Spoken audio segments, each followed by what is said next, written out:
quiero en primer lugar agradecer a la Vicerrectoría de Investigación, a la Comisión Institucional de Ética, al profesor Carlos Vázquez, que me extendieron la invitación para participar en este evento que me parece de una gran importancia hoy en el país y específicamente en la universidad. Yo creo que es un debate que es necesario, que debe darse desde todos los grupos y a nivel de los estudiantes desde los primeros semestres de pregrado y posteriormente. Y en parte, sobre todo, cuando en nuestros institutos, específicamente el nuestro, que tiene o llegan tantos estudiantes de pregrado, de posgrado, que hacen parte de los grupos, y cuáles son, digamos, esos elementos importantes y de formación en la ética, en la investigación, y donde hay unos implícitos a veces o explícitos algunos comportamientos o maneras de hacer investigación. Se supone que desde las profesiones ya vienen con algunas formaciones en ese sentido, pero sin embargo creo que hay que estar permanentemente en una reflexión sobre estos dos conceptos bastante cargados de sentido en este momento, como es el de ética e investigación. Sobre ética se han hecho a través de la historia diferentes definiciones, aplicaciones, especialmente desde la filosofía, desde la antropología y otras áreas. Se ha definido y se ha tratado de precisar qué se entiende por ética. Pero para esta ponencia de ética e investigación, el concepto de ética al cual el que voy a referirme está más asociado a la moral, a esas valoraciones individuales y colectivas, especialmente más desde la ética aplicada, más desde la deontología profesional, y que se refiere a los valores morales que deben tener los profesionales en la parte normativa, filosófica, especialmente en todo su desarrollo disciplinar, y dentro de ese desarrollo está la investigación. La deontología profesional regula las distintas actividades de las profesiones, define principios, reglas, herramientas administrativas en el ejercicio de las mismas, y dentro de ellas, como decía ahorita, se incluye la actividad investigativa, que es uno de los componentes, o por lo menos en estas universidades que se han definido como universidades investigadoras, con mayor razón hacen parte, digamos, de un componente formativo muy amplio, específicamente en estudiantes de últimos grados y de los posgrados. Algunos profesionales tienen parámetros de actuación profesional claras. Algunas profesiones o disciplinas, como el área de la salud, tienen algunos comités de bioética, tienen protocolos que le rigen su desempeño, tanto nacional como internacional, y que regulan el ejercicio. Sin embargo, hay otras donde realmente, o al menos por el área de ciencias sociales, es recientemente que estamos empezando a mirar y a trabajar cuál es el componente ético que tienen las distintas propuestas de investigación. Eso es de los últimos años, donde hemos empezado a definir, tanto en los proyectos como en la evaluación, cuál fue el manejo ético que se hizo, por lo menos de las poblaciones intervenidas o de las derivaciones que esas investigaciones tengan, o cuando son más experimentales. Para el caso que hoy nos ocupa, ética e investigación, traigo a la reflexión algunas etapas en el proceso investigativo en los cuales la ética individual y colectiva de los grupos de investigación, los investigadores, los centros de investigación, las instituciones de educación superior deben estar presentes. En algunas ocasiones los valores éticos son implícitos en los distintos grupos o en los investigadores o en los centros. Otras veces son más implícitos.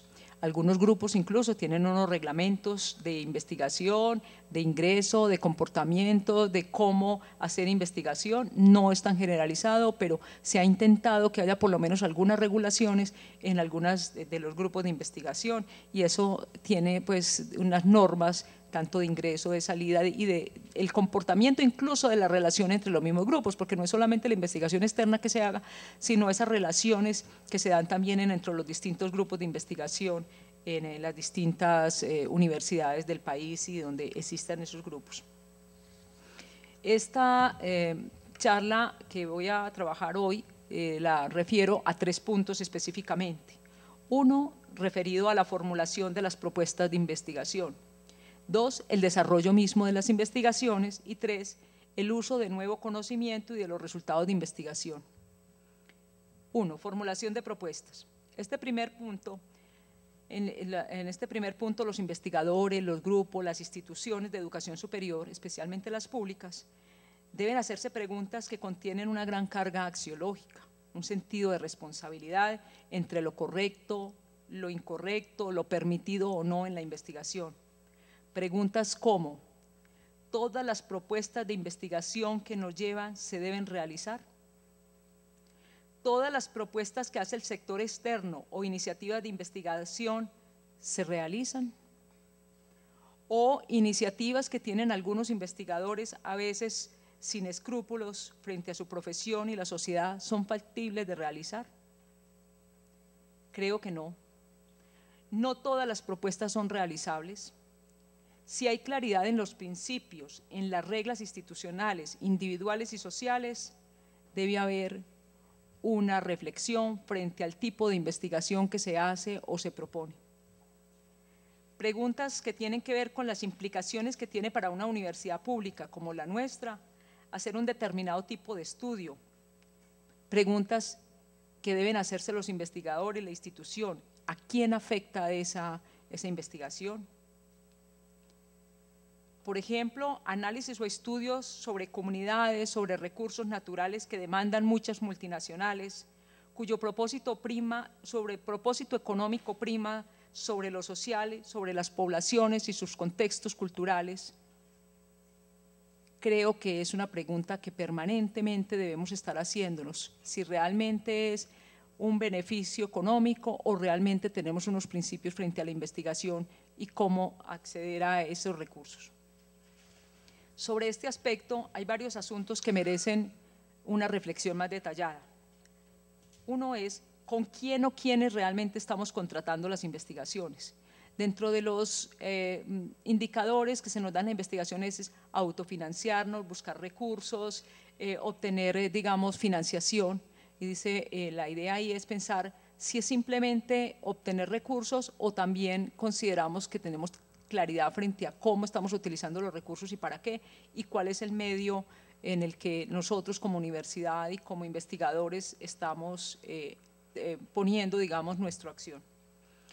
¿Cuál es el contexto en el que se desarrollaría dicha investigación o intervención? ¿Cuál es el objeto de estudio o aparentemente el objeto que se demanda para los investigadores? ¿Cuáles son las poblaciones intervenidas, impactadas o estudiadas? ¿En qué se benefician los investigadores y la universidad de estos proyectos? ¿Cuáles los posibles riesgos que se corren tanto para las poblaciones del área de estudio como para los mismos investigadores? Estas y otras preguntas son útiles, teniendo en cuenta que no siempre son claros los propósitos de quienes nos contratan o financian las investigaciones. A veces se hace un uso indebido del nombre de la universidad y de la academia. Muchas veces se nos coloca como policías e informantes para obtener informaciones de poblaciones con fines diferentes a lo que a primera vista parece. Investigaciones que son sustento de expoliación de recursos que empobrecen cada vez nuestras poblaciones y no mejorando sus formas de vida y de dignidad humana. Además, es importante hacer análisis de los contextos y verificar que no pongan en riesgo la integridad y la vida de las comunidades allí asentadas y la de los mismos investigadores. En este caso es necesario conocer el medio, los recorridos que se hacen por parte de los investigadores y el territorio que van a trabajar. Aquí hay un elemento muy importante y es que al menos nosotros desde el instituto lo hemos hecho recientemente y es cuando vamos a salir a campo, sobre todo a áreas rurales, se consulta si hay minas antipersona, si hay ciertas condiciones, digamos, para que el investigador pueda ir o muchas veces acompañado de la población que a veces nos acompaña en estos recorridos, también cuál es el riesgo que ellos corren. Yo creo que ahí hay unos elementos que hay que pensar, sobre todo cuando se hace trabajo de campo. Es un llamado a estar atentos a investigaciones tendenciosas en las que los beneficios no son muy claros. En épocas difíciles del mundo y del país, los investigadores y pensadores han participado activamente en regímenes antidemocráticos o en periodos de guerra y de conflicto con fines oscuros y con la finalidad de dañar al ser humano, aquellos que consideran sus enemigos. Hay algunos informes, memorias, tal es el caso del arquitecto Albert Speer y de otros acusados en el Tribunal de Nuremberg luego de la Segunda Guerra Mundial, que dan cuenta del uso de la investigación y de investigadores destacados como el ya mencionado Speer, luego de diseñar edificios, parques y obras físicas en la Alemania nazi, se dedicó luego a diseñar armas para poder ganar la guerra. También en este país, en periodos álgidos de violencia, se afirma que existen profesionales al servicio de grupos armados o del mismo Estado para realizar investigaciones o estudios con intenciones no muy claras. Para la universidad debe quedar claro desde la formulación o aceptación de propuestas de investigación cuál es la misión y los valores que la universidad ha promulgado en los diferentes planes de desarrollo. En el Plan 2006-2016, de entre los principios, es explícito el alto sentido de responsabilidad social y prioritaria de servir a sectores vulnerables de la sociedad, entre comillas, con los instrumentos del conocimiento y del respeto de la ética. Página 19. Igualmente, la universidad en el momento de la graduación, en el juramento que hace a los profesionales, se les pregunta si prometen cumplir con la Constitución, las leyes de la República y ejercer la profesión de acuerdo a la ética que ellos les exige, con independencia, libertad y velar por el progreso del alma mater, de la región y del país. Habría que preguntarse si realmente es solamente un ritual o si realmente los profesionales que salen, muchos de ellos a hacer investigación, si realmente sí cumplen algunos de estos principios. Nuestros profesionales sí están obrando de acuerdo a esa ética que se les exige o les exige la profesión, o los mejores profesionales son aquellos que, de acuerdo a nuestra cultura del avispado, sobre todo en la cultura paisa, esquivamos las leyes, evadimos las normas, aprendemos a llevar la doble contabilidad, a pagar menos impuestos, entre otros. Igual podría decirse de los investigadores que se venden al mejor postor, porque las universidades requieren recursos, autofinanciarse y mostrar gestión en este proceso. Pareciera que toda temática se vale y todo procedimiento es pertinente y válido socialmente. 2. El desarrollo de la investigación. Este proceso es fundamental para poner a prueba la ética profesional en la investigación, porque es el momento de una mayor interacción con las personas y el manejo adecuado de la información. Es una fase en la que el lenguaje y la utilización del mismo incluso ha sido repensada recientemente por la falsa idea de que esos conceptos o por la carga negativa que tienen en contextos de guerra y de conflicto. Hoy no se habla de investigación porque está asociado a investigación judicial o policial. Hoy se prefiere hablar de estudios. Otro ejemplo de ellos son los denominados informantes clave, tan importante en la investigación cualitativa, y hoy se los asume en las comunidades como delatores o sapos, y no como conocedores y legitimadores de un saber colectivo. Esto especialmente en investigaciones sociales. En esta parte es también importante señalar que las investigaciones en el área de la salud han tenido unos mayores controles existentes con comités de bioética, regulaciones, protocolos, y en ciencias sociales apenas recientemente se está empezando a definir criterios éticos para el manejo de la información y trato con las personas con las cuales se interactúa en las diferentes investigaciones. En los últimos años, los formatos de evaluación de la universidad, y como decía ahorita, y de Colciencias, registran este aspecto como algo importante a tener en cuenta en la evaluación de los proyectos y en el resultado de la investigación. El manejo ético de la investigación se refleja en los siguientes aspectos. Tener una información adecuada y veraz sobre la investigación, los alcances y productos finales. Claridad frente al papel que juegan los diversos actores en la investigación. Caso de la participación, hoy tan cuestionada. Hay un asunto muy importante en investigaciones que siempre se dice que las comunidades participan, que están colaborando con la investigación, pues fue, digamos, derivado de todo el trabajo que hizo Falsborda en investigación acción participativa, con un papel protagónico y político de esas comunidades.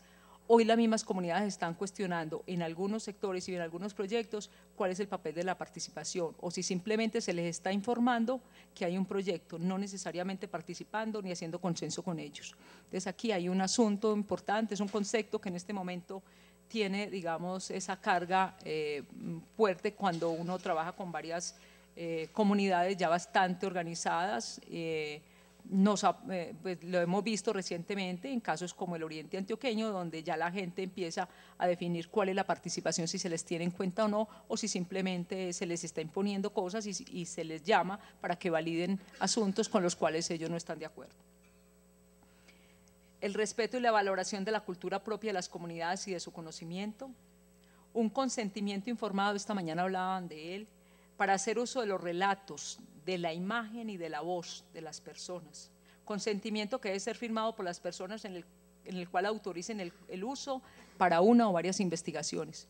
Muchas veces a las personas y a las comunidades se les pide un consentimiento informado para una investigación y es una información que sigue pasando de investigación en investigación y no realmente con el conocimiento de ellos. Yo creo que aquí debe haber claridad si ellos quieren que esa información se siga utilizando en otras investigaciones o si es solamente con ese sentido.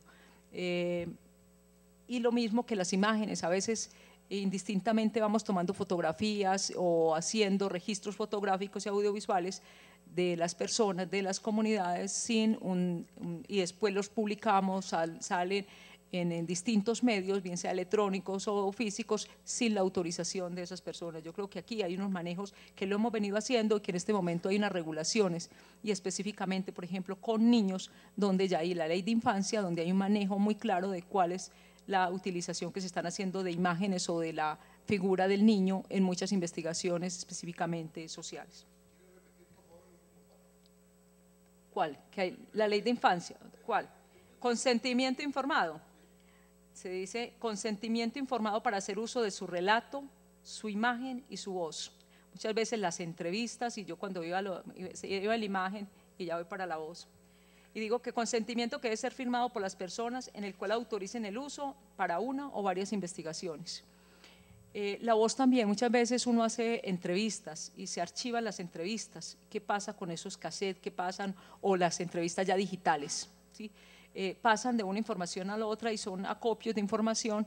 ¿Cómo se está dando uso a eso? Entonces la gente dice, ustedes tienen entrevistas, ustedes que trabajaron en tal parte. Yo creo que hay que poner más cuidado y mucho más criterio frente a ese manejo a veces irresponsable de la información o de las personas con las cuales hablamos.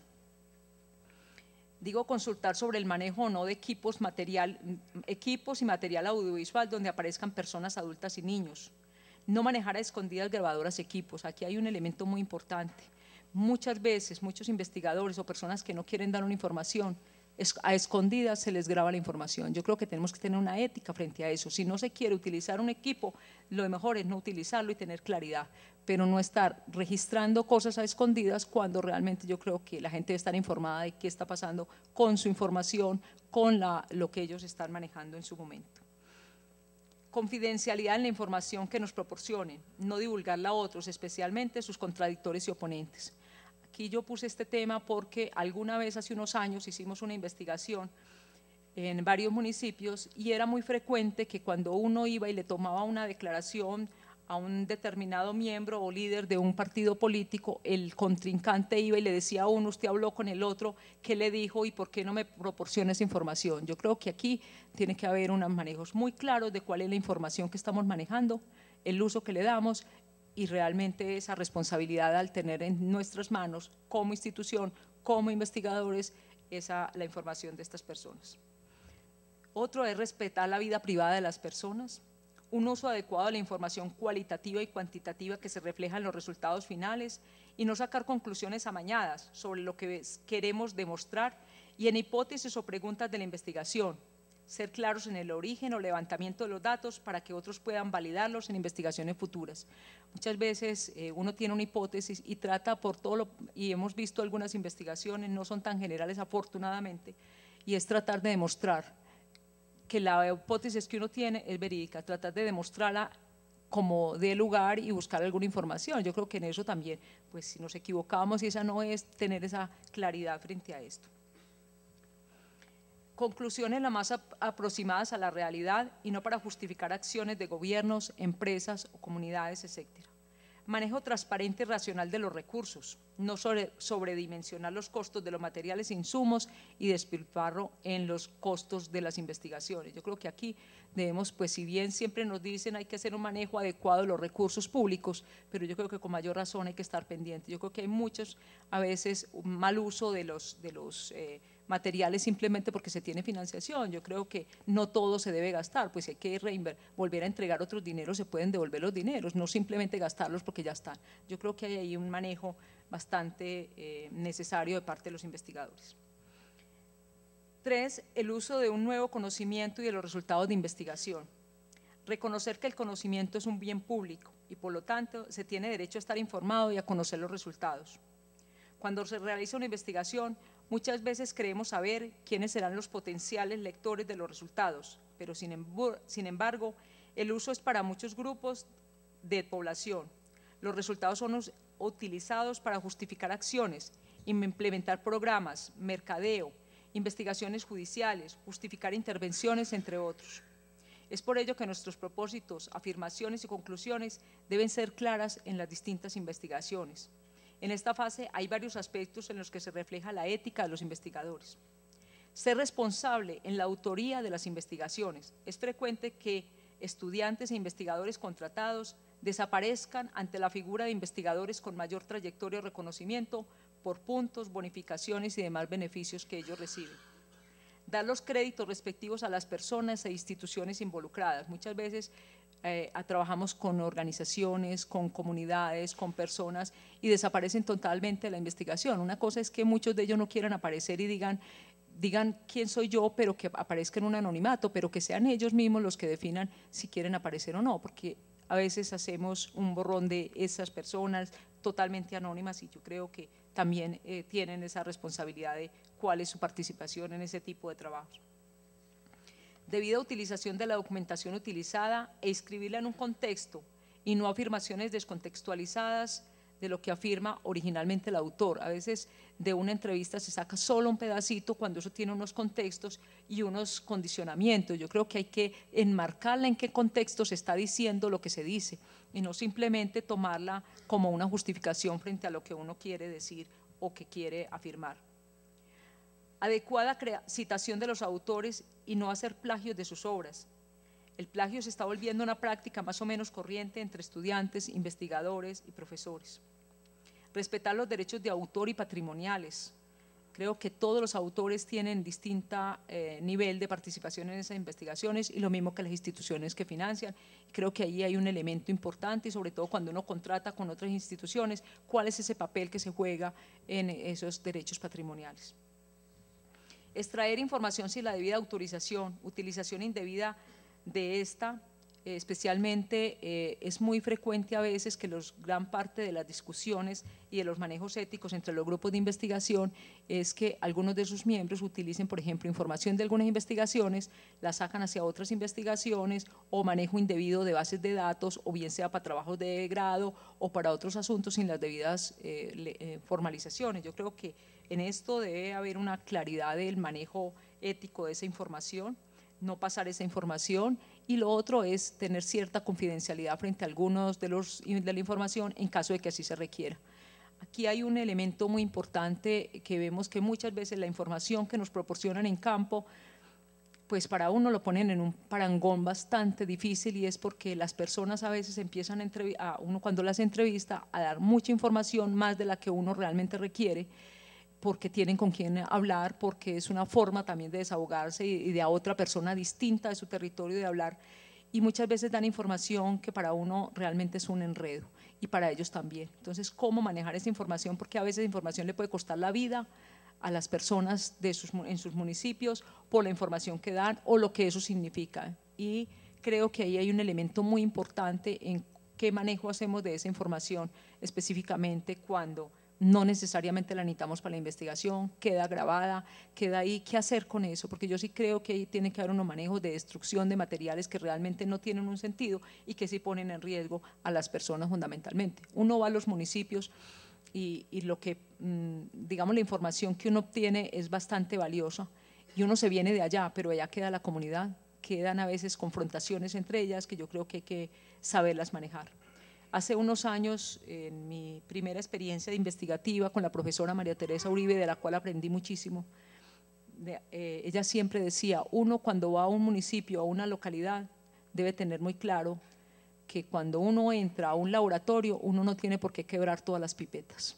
Y asimismo, cuando uno llega a una comunidad, tampoco tiene por qué llegar rompiendo una cantidad de elementos culturales, sociales, y con unas actitudes, digamos, en esas comunidades que lo que hace es precisamente romper esas pipetas, no poder acceder a la información y no tener un respeto por esas comunidades. Yo creo que ahí, sobre todo los que hacemos investigación cualitativa, creo que eso es un asunto fundamental a tener en cuenta y que creo que deben haber por lo menos unos ciertos protocolos, ya muchos grupos, por eso digo, lo tienen, pero son los asuntos de los que hoy traje aquí hoy a consideración, donde uno ve que hay unas mayores confrontaciones o por lo menos tener mayor decisión por parte de los que de alguna manera estamos coordinando grupos de investigación o tenemos investigadores a cargo.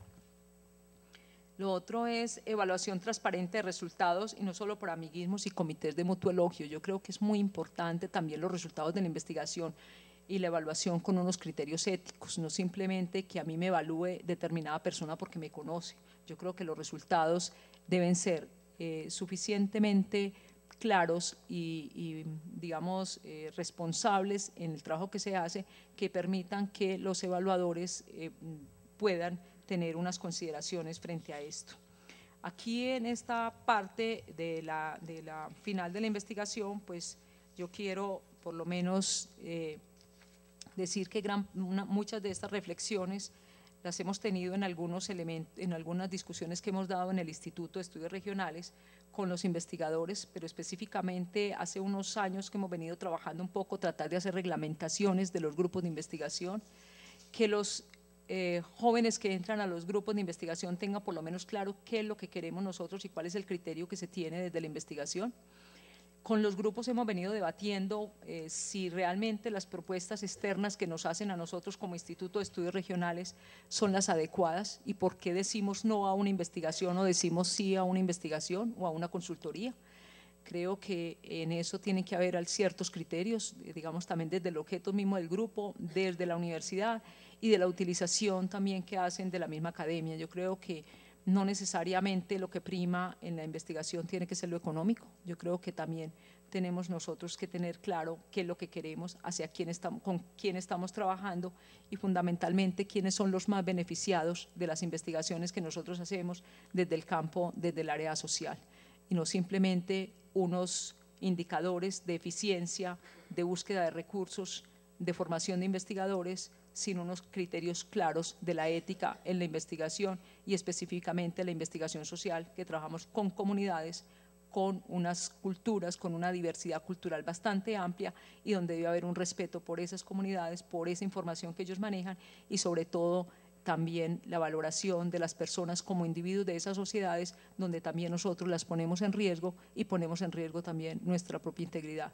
Yo creo que esos son asuntos que es necesario reflexionar y que no es simplemente, digamos, lo que lo trabajé aquí hoy como un inventario de asuntos a tener en cuenta, sino que creo que es necesario desde todos los grupos de metodologías de investigación y desde los distintos cursos que tenemos en los distintos currículos, que estos sean unos temas necesarios a trabajar, no solamente cómo formular un buen problema de investigación, sino cuál es el papel que nosotros estamos jugando como investigadores en la vida social que tenemos hoy y en un mundo tan convulsionado como el que tenemos hoy, con tantas condiciones también y de tanta primacía frente a lo económico, donde hay otros criterios también que son igualmente válidos para la formación de estos investigadores y de nosotros como docentes y formadores de investigadores. Muchas gracias.